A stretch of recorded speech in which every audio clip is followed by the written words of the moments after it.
ෂා මේ පැත්ත හරිම ලස්සනයි නේද අම්මේ? චූටි වෙල්ලස්ස කොහොමත් හරිම ලස්සනයිනේ.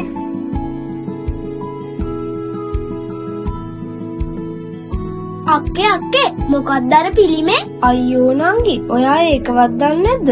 මේ අපේ ජාතික වීරයෙක්ගේ පිළිමයක්.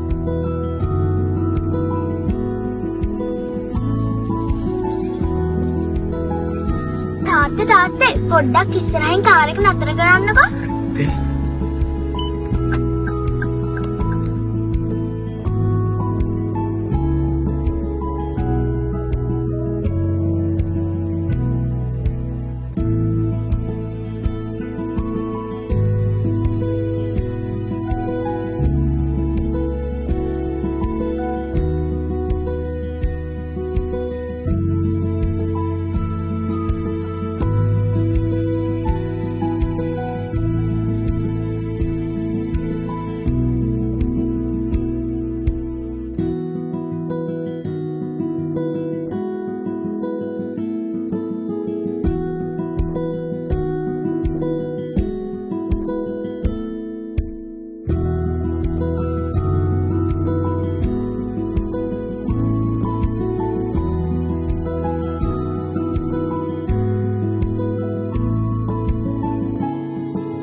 කියලා දෙන්නකො මේ ජාතික වීරයා ගැන. මේ තමයි පුතේ හිටිහාමි රටේරාල කියන ජාතික වීරයා. මෙයා තමයි වෙල්ලස්සේ සටනේදී ඒ කාලේ බදුල්ලේ හිටපු විල්සන් කියන උපේජන්තවරයා හීයකින් විතලා මරලා දැම්මේ. එයා සිහි වෙන්න හදපු පිළිරුවක් තමයි මේ තියෙන්නේ. පස්සේ කාලෙක ඉංග්‍රීසීන් මේ පැත්ත අල්ලාගත්තට පස්සේ මේ උපේජන්තවරයා සිහි කරන්න අර පැත්තේ ස්මාරකයක් හදලා තියෙනවා. අපිට යනින් ගමන් ඒකත් බලන්න පුළුවන්.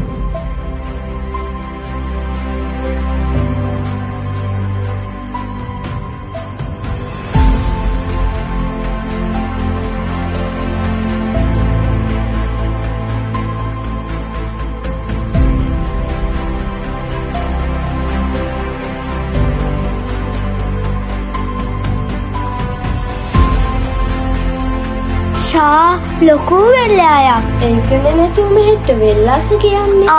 එහෙමද? ඇයි ඔයා දන්නේ නැද්ද? නෑනේ. අම්මී ඇයි මෙහෙට වෙල්ලස්ස කියන්නේ? චූටි මෙහි වෙල්ලක්ෂයක්ම තිබුණානේ. ඒකනේ මෙහෙට වෙල්ලස්ස කියන්නේ. තාත්තගෙන් අහගන්නකො තවත් විස්තර ටිකක්. වෙල්ලස්ස කියලා කියන්නේ වෙල්ලස්සයක් තිබුණ නිසාමයි පුතේ. ලස්සන වෙල්යායවල් වැව්වමුණු දළදා හාමුදුරුව වැඩ සිටිය කොටසර වගේ වෙහෙර විහාරස්ථාන මේ ප්‍රදේශය පුරාම තියෙනවා. ඒ විතරක් නෙවෙයි, වෙල්ලස්සේ සටනේදී ජීවිත පූජා කරපු බූටාවේ රටේරාල, කොහුකුඹුරේ රටේරාල, නාපේ රේවත හාමුදුරුවෝ වැනි ජාතික වීරයන්ගේ ස්මාරක මේ වෙල්ලස්සේ අභිමානය හරිම ලස්සනට අපිට කියලා දෙනවා.